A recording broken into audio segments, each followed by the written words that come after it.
అందరి యొక్క కోరిక. బేసిక్గా నేను ఆంధ్ర తెలంగాణ మొత్తం కూడా ఎలక్షన్ కవరేజ్ మొత్తం చేశానండి. ప్రతి నాయకుడి దగ్గరికి వెళ్ళాను, ప్రతి కాన్స్టిట్యున్సీ నేను టచ్ చేశాను. ఎమ్మెల్యేలు కావచ్చు, ఎంపీ అభ్యర్థులు కావచ్చు. అక్కడ ప్రతి ఒక్కరికి ఒక ఫ్యామిలీ లెగసీ ఉంది. వాళ్ళ తండ్రి ఎమ్మెల్యే కావటము, లేకపోతే వాళ్ళ తాత ఎమ్మెల్యే కావటము, లేకపోతే ఇట్లా ఏదో ఒక లెగసీ ఉంది.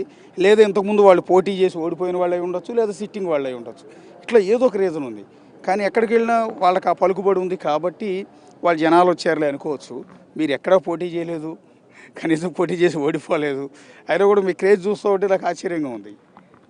నాలాగా చాలామంది నాయకులు ఉన్నారండి. ఎందుకంటే గతంలో చాలామంది నాయకులు పనిచేసి ప్రజలల్లో ఏదో విధంగా ప్రజలల్లో కలవాలని, ప్రజలకు మంచి చేయాలని ఆలోచన ఉన్నటువంటి నాయకులు రాష్ట్ర స్థాయిలో ఉన్నారు, జిల్లా స్థాయిలో ఉన్నారు, మండల స్థాయిలలో కూడా ఉన్నారు.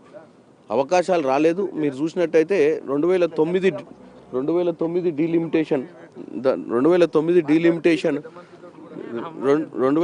డీలిమిటేషన్ తర్వాత రిజర్వేషన్స్ రావడం వల్ల ఈ యొక్క నియోజకవర్గం నుంచి నేను 2009లోనే నేను అప్పుడు పార్లమెంట్ టికెట్ అడిగిన.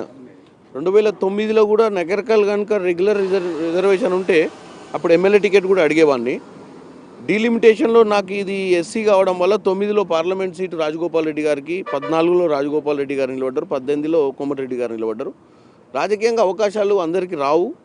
ఈరోజు ఏమైందంటే అదృష్టవశాత్తు ఈరోజు మా సీనియర్ నాయకులు కోమటిరెడ్డి వెంకటరెడ్డి గారు కానీ, రాజగోపాల్ రెడ్డి గారు కానీ అందరు ఎమ్మెల్యేలు అయిపోయారు.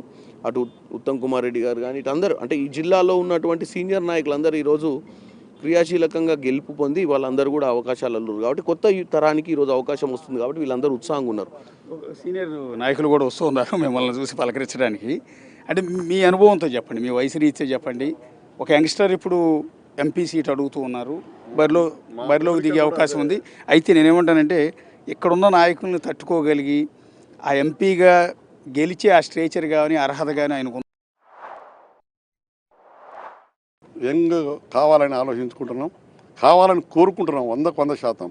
ఈ సీనియర్లందరూ ఇంకా కూడా అన్ని పదవులు చేసి ఉన్నారు. ఒక యువకుడు ముందుకు వస్తున్నాడు రాజకీయాలలో. ఇలా కాంగ్రెస్ పార్టీలో నేషనల్ లెవెల్లో కూడా మంచి పేరున్నది. మనకు కావాల్సింది కూడా ఇటువంటి యువకుడు కావాలనే కోరుకుంటున్నాం.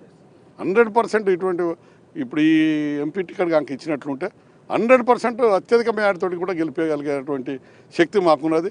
కిరణ్ కుమార్కు రావాలి టికెట్, మేము కోరుకున్నది కూడా అదే. మేము ప్రతి నియోజకవర్గం, నగరకల్ నియోజకవర్గంలో వీరేశం గారికి అత్యధిక మెజారిటీ వచ్చింది. అంతకంటే ఎక్కువ చూపిస్తాం ఈ నియోజకవర్గంలో 100%. ఒక ఇంట్రెస్టింగ్ కామెంట్ చూశాను. ఇప్పుడు ఆయన అంటూ ఉన్నారు చూసారా, సో ఒక యంగస్టర్ రావాలి